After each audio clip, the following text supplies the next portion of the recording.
वरोरा शहरालगत असलेल्या मारडा रोड स्थित रविकमल cortex ginning येथील दुर्दैवी घटना। शहरापासून 3 किलोमीटर अंतरावर असलेल्या मारडा रोडवरील रविकमल कोटेक्स जिनिंगला दुपारच्या सुमारास आग लागली। आग एवढी भीषण होती की धुरांचे लोळ दूरवरूनच पाहायला मिळत होते।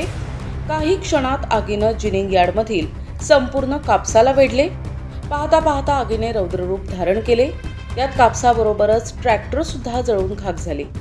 यावेळी आमचे प्रतिनिधी हितेश राजन हिरे यांनी घटनास्थळी उपस्थित असलेल्या कर्मचाऱ्यांशी बातचीत केली असता आगीत जवळपास 13 ते 14 हजार क्विंटलच्या कापूस गाठी या आगीत भस्मसात झाल्याचा अंदाज व्यक्त करत सुदैवानं कोणीही या घटनेत जखमी झाले नसल्याचं म्हणत जिनिंग मालकाचे कोट्यवधी रुपयांचे आर्थिक नुकसान झाल्याचं म्हटलंय।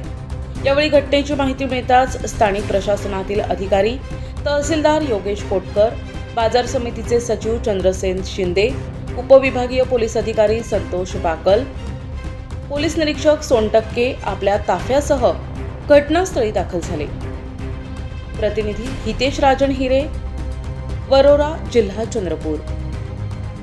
शहराला लागून असलेलं मारडा रोड स्थित या ठिकाणी रविकमल कॉटेक्स या ठिकाणी या जिनिंगला भीषण अशी आग लागली। त्यामध्ये कोट्यवधीचं नुकसान झालं, कोट्यवधीचा कापूस जळून खाक झाला आहे। यानिमित्त आमच्यासोबत तिथे काही कर्मचारी आहे, त्यांची काय प्रतिक्रिया, भाऊ काय सांगाल, कशी लागली आग आणि काय नुकसान झालं नेमकं? दादा, ट्रॅक्टरनी माल फोडत होतो समजा, ट्रॅक्टर गरम आल्यामुळे ड्रायव्हर पाणी प्यायला गेला। त्या ट्रॅक्टरमधून थोडं मला वाटते गरम आल्यामुळे हिटअप झाला असेल, तुम्हाला तिथून फायर झालेला आहे इथे पूर्ण। नेमकं किती नुकसान झालं असं तुम्हाला वाटतं?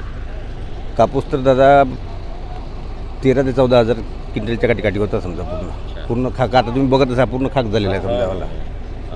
त्याच्यातून आता मला वाटत नाही की वाचेल बघून समजा कापूस। आणि पाणी नुकसान झालं, काही असं कोणी जखमी वगैरे काही? नाही, कोणाला जखम वगैरे काहीच नाही समजा, फक्त मालमत्तेची नुकसान आहे समजा सगळं पूर्ण। कोट्यवधीची म्हणावं लागेल। हो, या ठिकाणी बघू शकतोय की कोट्यवधी रुपयाचा कुठलीही नाही, कुणी जखमी झाला नाही या घटनेमध्ये, परंतु कोट्यवधी रुपयाचा कापूस जळून या ठिकाणी भस्मसात झाला आहे। आणि एकंदरीत पाहता आपण आमचे कॅमेरामन दाखवतील की ही काय वास्तविकता आणि एकंदरीत सांगायचं झालं तर ही एक भीषणता या कापसाची अजूनही या ठिकाणी आग धुसमत आहे।